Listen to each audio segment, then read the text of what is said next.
Hi mga Mars! Another day, another luto serye.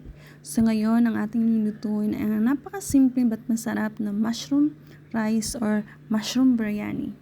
So naghanda lang ako ng mga sangkap, coriander leaves, ginayat na mushroom, grated onions, tomatoes, at saka 2 chili na green. Soaking rice. Binabad ko yung rice ng 30 minutes. So, sa malaking kaldero, lagyan ko yan ng 3 tablespoon ng coconut oil at tansyadong ghee. So, yung ghee guys ay isang sa nagpapasarap ng ating biryani. Ganyan. So, ilalagay na natin yung ating cardamom, cloves, at cinnamon stick. At isang star anise. So, tansya-tansya lang yan. So, yan.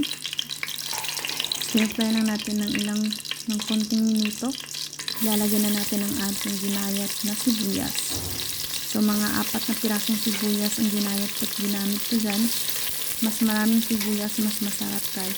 So, dito kasi di masyadong mahal yung sibuyas. So, nagluluto ang mga babito. Medyo marami talaga yung sibuyas na ginagamit nila. Halo-halo lang. Halo-halo. Mix it good. Mix it well. So, hanggang maging ganyan. So, ilalagay na natin ang ating ginayat na kamatis.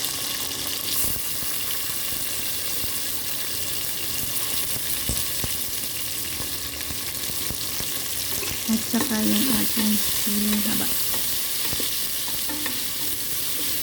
Mix lang. Mix it good. Mix it well.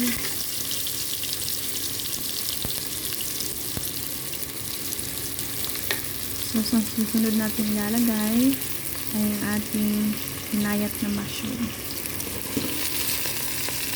So, ang mushroom guys, hugasan muna bago natin huwaan kasi medyo may dumi ang kasama yung pag-hugas. So, ganyan. Mix lang natin at sautein ng konting minuto.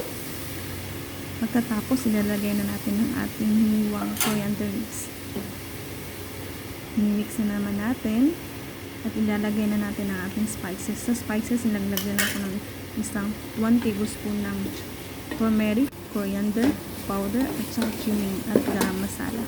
So, i-mix na natin hanggang maging ganyan. At ilalagay na natin ang ating soaking rice. So, sa rice nga pala, 1 cup of rice is equivalent to 2 cups of water. So, ganyan lang.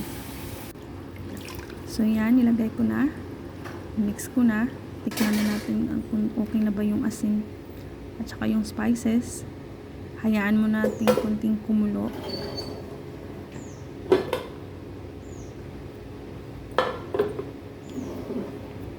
Ganyan. At saka ating takpan. Ginamit ko pala yung pressure cooker. Mga 2 liters ng pressure cooker. Ganyan. So, yan. Tapos na. So, ito na ang ating mushroom biryani. Salamat!